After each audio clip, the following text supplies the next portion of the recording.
If you can't handle it, I'll replace you. The CEO's words echoed through the executive conference room. Daniel Carter stood at the end of the polished table, holding a tablet filled with maintenance reports, financial projections, emergency repair schedules, and supplier records. He had been awake for almost 18 hours. His white shirt was wrinkled. His tie was loose. There were dark circles beneath his eyes. But his voice remained steady.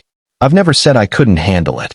Eleanor Vail, the CEO of Vail Industries, leaned back in her chair. Then why are we sitting here discussing a 6-hour production delay? Daniel looked at the other executives. Nobody met his eyes. He knew why. Because everyone in that room knew the delay wasn't his fault. A critical production line had failed at 2:14 that morning. Daniel had been called immediately. He had driven to the plant before dawn. He had personally inspected the machine, called 3 repair contractors, arranged emergency replacement parts, and reassigned technicians from another department. He had managed to restart part of the line by 8 a.m. Then another problem appeared. The replacement components delivered by the company's approved supplier were defective. Daniel had warned procurement about that supplier weeks earlier. Nobody had listened. Now everyone was looking at him as if he had caused the problem. Eleanor tapped her fingers against the table. You were given one responsibility. Daniel looked at her. Keep the facility running. I did. You lost 6 hours of production. Because the replacement parts arrived damaged. That doesn't matter. It matters to the people trying to fix the problem. Eleanor's eyes narrowed. Are you arguing with me?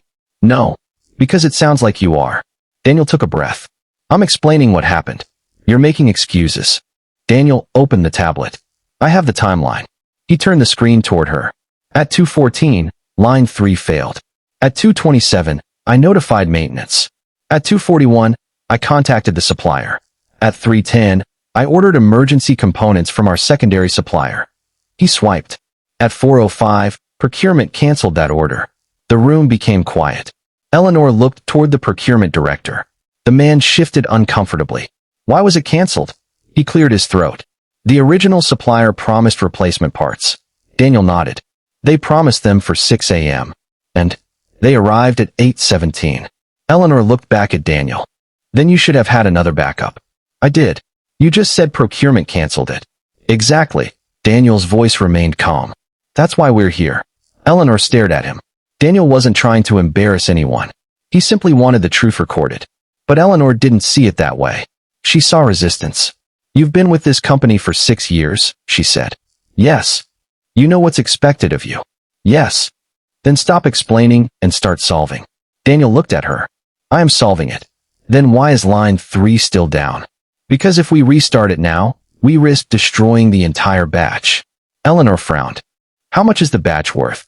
Approximately $3 million. And if we don't restart, we lose roughly $800,000. Eleanor stared at him. So you're telling me to accept an $800,000 loss. I'm telling you to prevent a $3 million loss. Keep it running.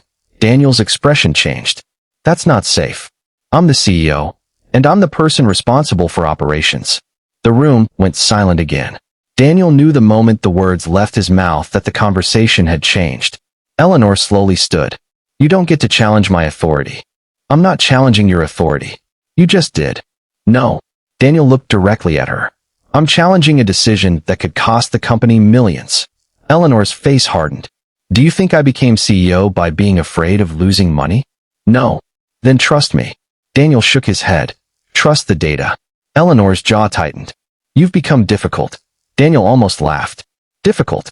That was what they called people who refused to pretend everything was fine. For 6 years, he had been the person management called when something broke. He had fixed machines after midnight. He had driven through storms to reach the plant. He had taken calls during holidays. He had trained employees who later became managers. And he had never once asked for special treatment.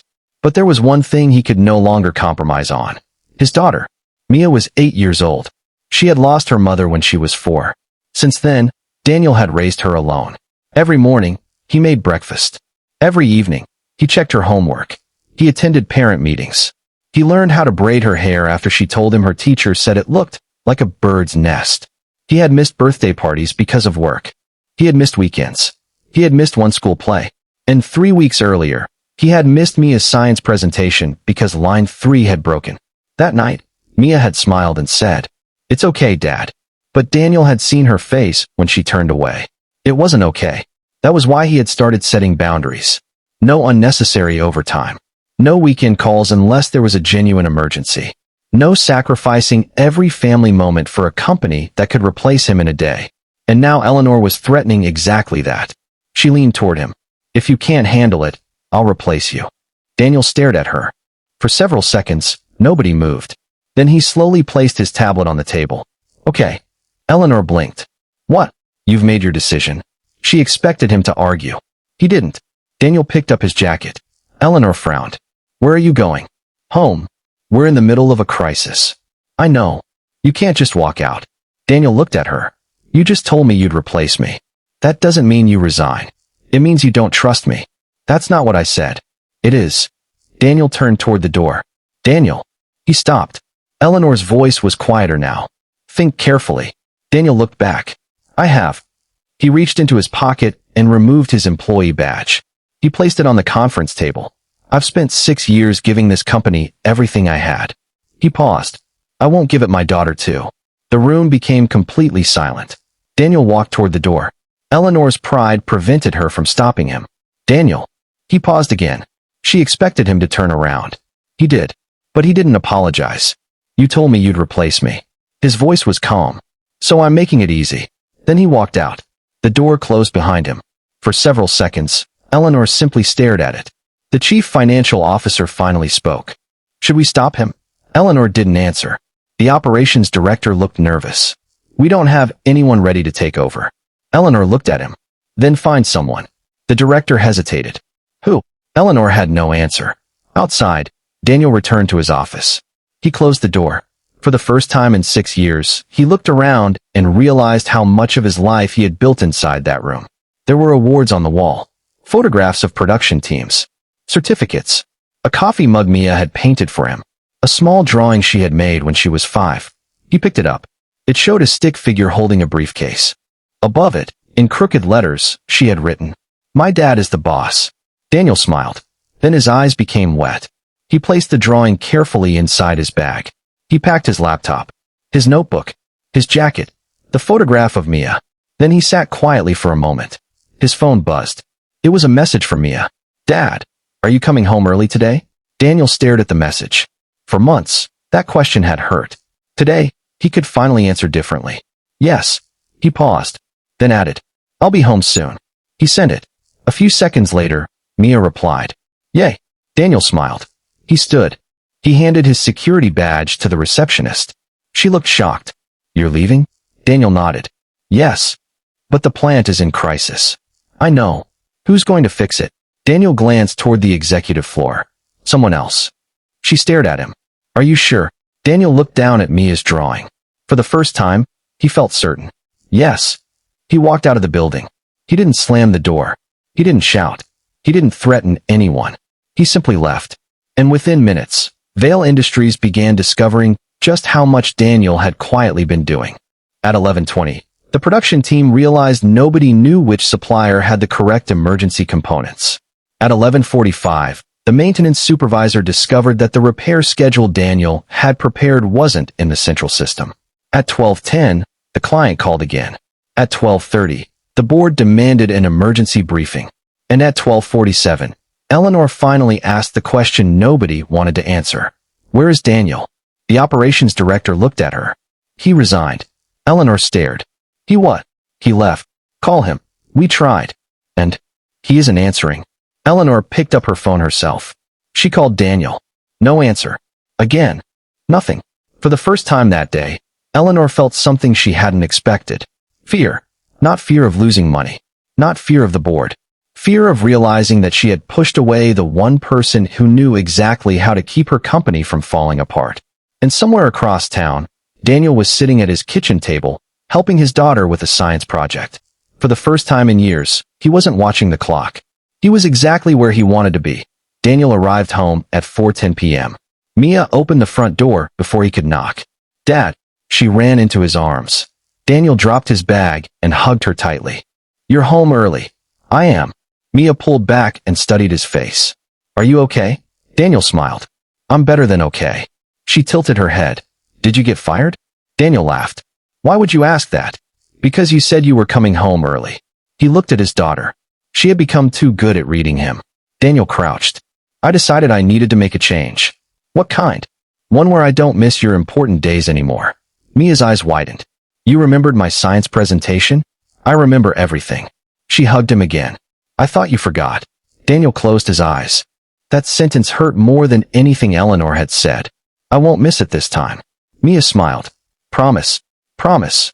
They spent the afternoon building her volcano model. Mia covered the kitchen table with newspaper. Daniel mixed the baking soda. She added the red food coloring. When the vinegar overflowed and spilled onto the floor, they both burst out laughing. Daniel hadn't laughed like that in months. His phone remained on the counter. It buzzed once. Then again. Then again. He didn't touch it. Mia noticed. Is that work? Yes. Are you going to answer? No. Why? Daniel looked at her. Because I'm with you. Mia smiled. That evening, Daniel cooked spaghetti. They ate together. They watched a movie. Then Mia fell asleep on the couch. Daniel carried her to bed. He tucked the blanket around her. Good night, Dad. Good night, kiddo. He kissed her forehead. When he returned to the living room, his phone showed 37 missed calls, 21 emails, 5 voicemails. Daniel stared at the screen. He knew exactly what had happened.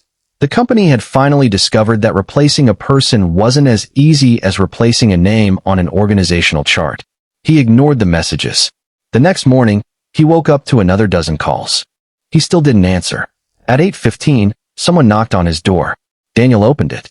Eleanor Vale stood on his porch. She was wearing the same expensive suit she had worn the previous day. But something had changed. Her hair was slightly disheveled. Her eyes were tired. She looked less like a powerful CEO and more like someone who hadn't slept. Can we talk? Daniel stepped outside. About what? The company. I'm not working there anymore. I know. You told me you'd replace me. I know. Daniel folded his arms. So why are you here? Eleanor looked down. Because I was wrong. Daniel said nothing. Line 3 failed completely. I expected it. The client threatened to cancel the contract. I expected that too. The board wants answers. Then give them answers. I can't.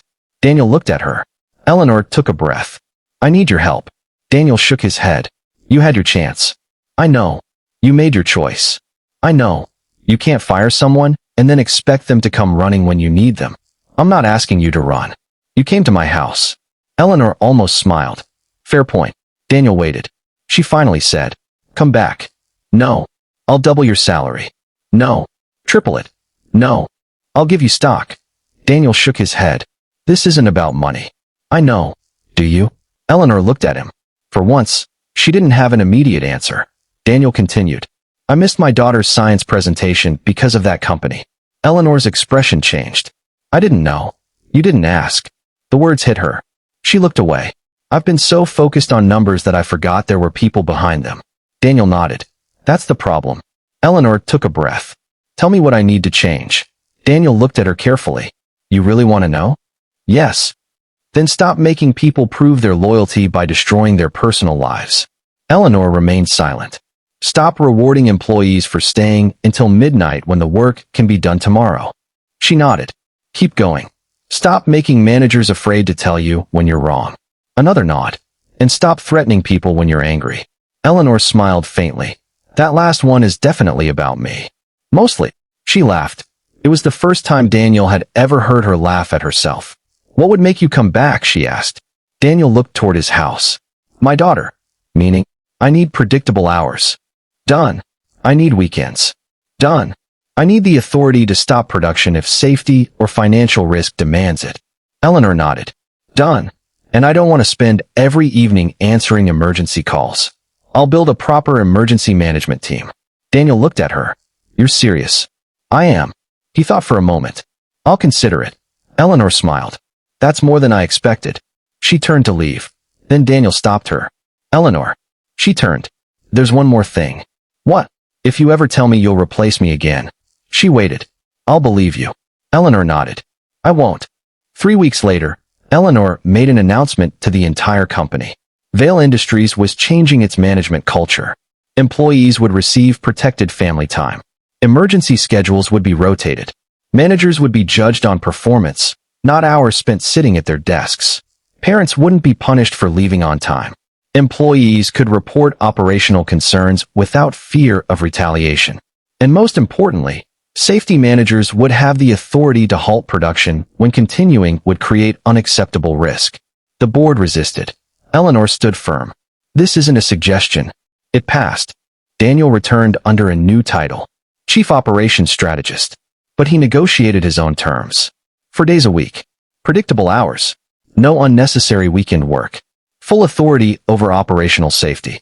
And enough flexibility to attend every one of Mia's important events.